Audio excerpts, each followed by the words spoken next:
Magandang araw sa inyo. Ito ang guided. At ang ating reading ngayon ay para sa mga Virgo, para sa buwan ng July. Ano kaya ang kanilang kapalarang ikot ngayong July, mga Virgo? So, medyo naging hectic ka nung nakaraang buwan. Sana ay lahat ng iyong tinanim nakaraang buwan is magbunga ng magandang epekto ngayon July. So 4 card spread tayo, and then bubuno tayo isang angel card, angel message para sa iyo.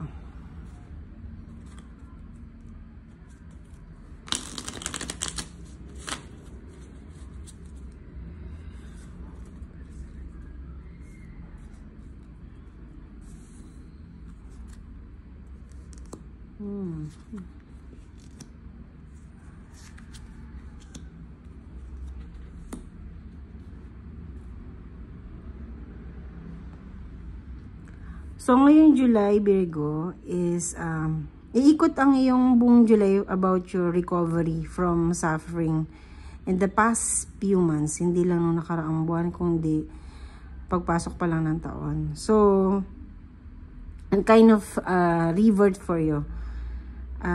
More improvement, and lahat ng mga pain and suffering na naranasan mo and neglection ng mga nakaraang buwan is masasabi natin ano na yun, baga nakapag-invest ka na, nakapag-ano ka na. So, ito na siguro yung pinaka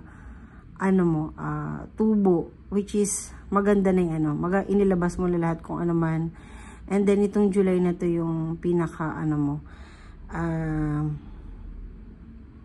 beneficial month mo para sa'yo. And sabihin natin ang June, maraming inopen sa'yo ng June na mga opportunity. Possible hindi mo sila masyado naramdaman, but alam mo, ikaw mismo, naging open ka nung June. At marami kang na alam ulit sa sarili mo at naibalik mo yung mga passion na nawala sa'yo before.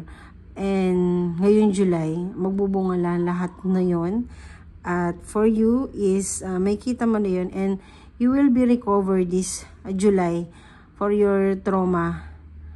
And unti-unti yun, syempre, hindi yung madalian. But nararamdaman mo yun, lalo na ngayon. Naramdaman mo na yun nung June, and mas may kita mo yung impact nun ngayong July. So, unexpected,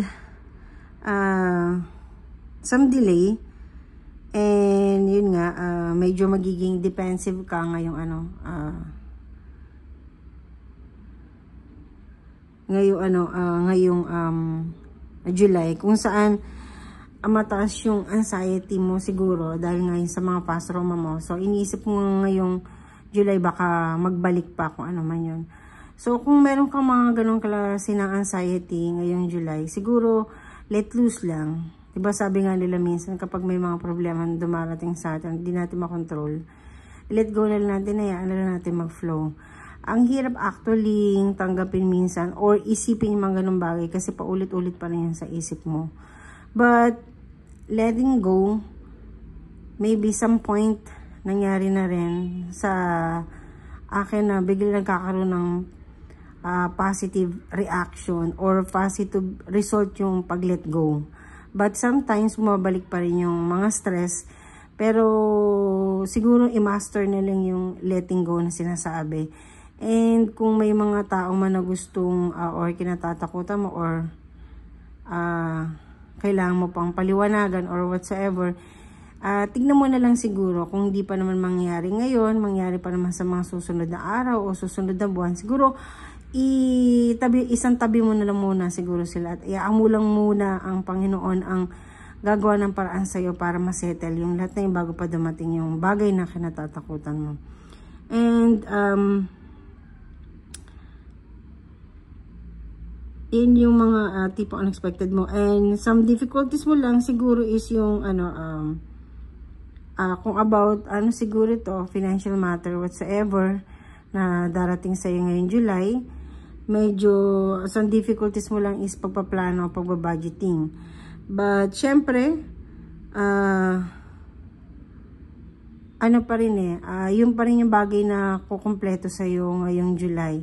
Is yun more on your financial aspect. Kung saan kailangan mo lang siguro talagang baga, magsulat ka lang and then i-journal mo lang siya. At kung kailangan mo sigurong isa-isahin yung mga dapat mong resolbahin, isulat mo. Kung ano yung mga hindi mo pa na-resolba, isulat mo. At tignan mo kung nababawasan ba or na ano. Kasi minsan pag nagsusulat tayo ng mga bagay na tapos na pala natin itong ganitong baga, naisip pa rin natin, ay, hindi ko na pala siya dapat isipin. Siguro mga gantong buwan na lang kailangan ako ng ganito, ganyan. So, magandang isinusulat natin yun. At,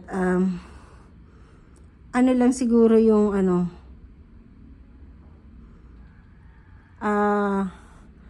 yung kung meron man tayong iniisip na sabihin natin, lalo na sa mga kaperahan natin na parang hindi natin mailabas, siguro sabihin natin, gamitin pa rin natin kahit kalahati nun. And tignan natin kung saan pupunta, kung pagninegosyo ang pag-iisipan natin, or kung ano man bagay na yon, or kung sa trabaho yan, sabihin natin na kung gusto nating mag-change of job, possible ngayong July yung pinakamagandang pwede nating gawin, or isang opportunity for us to grow more. So, kailangan na lang siguro natin para makapag-forward tayo. Minsan kailangan natin, yung sabi ko, mag-let go or change of direction tayo. Hindi tayo pwede nakastuck lang at maging lang tayo kung saan tayo nakukontento. Kailangan nating itanggalin yung sarili natin minsan sa isang sitwasyon, or tipong mawala tayo para mahanap natin yung sarili natin. Not literally na mawawala ka, but I mean is yung hindi mo alam syempre mga gagawin mo, but at the end merong bagay na kakatok sa'yo at malalaman mo ikaw sa'yo sa puso mo at isip mo kung ano ba yung talagang bagay na nagpapasaya sa'yo. At actually naumpisa mo na siya ng June. So, definitely magpapatuloy lang siya at tignan mo pa improvement nun every day until matapos ang taon na to. So, marami ako nakikita, maraming revelation na mangyari ngayong July, but definitely for your own good, kaya huwag ka mag-alala. So, kailangan mo lang harapin yun. And, ang end ng July, it's about a balance. Open your heart and receive love from others. So, about a partnership, yes, a connection between two person. May mga bago kang connection ngayong July, or new unite kayo sa isang individual, possible kung getting into marriage ka ngayong July. Is reunite with their or yung sa mga naghiwalay, possible magkakabalikan sila ng kanilang fast lovers at magkikita sila ulit ngayon, or unite na sabihin natin na naghiwalayan din, nagkaroon sila ng connection ulit ngayon, and start all over again. Bago matapos ang July na to, it's about between a partnership, or kung halimbawa sa businessman yan, so may partner ka. At ano ba yung deal? Maaaring sila yung maglabas ng pangpuhunan at ikaw ang kikilos. So by July, may mga ganong klaseng mga connection ka, or darating sa'yo na ikaw mismo i-embrace mo lahat yung mga opportunity na yon this July, Virgo. And for your angel message,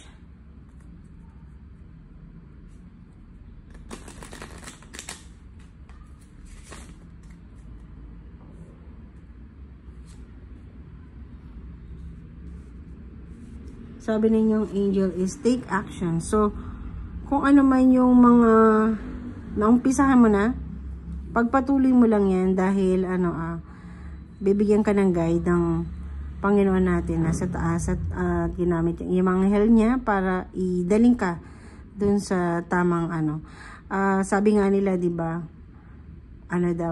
do your best and let God do the rest. So, gawin mo lang yung mga bagay na alam mong mabuti para sa iyo at para sa iyong pamilya, And siguradong magbubunga at magkakaroon ng isang napakagandang resulta nun sa iyo on the long run. Not only this July, but for the rest of the year. And pagaan ng pagaan naman ang iyong about your finances. Unti-unti masasettle mo ang dapat mong masettle at yung relationship mo is sabihin natin kailangan ng more on compromise of something to make it work. Sabihin natin ganun. And hindi ganun kahirap, hindi ganun actually kadali syempre. Harapin yung mga bagay o sitwasyon na kinatatakutan natin. Mahirap. But syempre, sa tulong na sa taas ng pagdarasal natin lagi para magkaroon tayo ng peace of mind na tinatawag nila at mag-continue pa rin tayo sa buhay ng bawat araw. Dahil hindi naman natin alam kung anong mangyayari kinabukasan. So, do your best today. Syempre, lahat ng pwede nang magawa mo para sa sarili mo at para sa mga mahal mo sa buhay ngayong araw na to. Yung bukas, susunod na lang yung kung ano man yung mga bagay na ginawa mo ngayon. And ipagpasa Diyos natin lahat ng mga bagay na hindi pa natin alam na mangyayari. So maraming salamat sa iyong pakikinig at panonood, Virgo. Thank you again and God bless.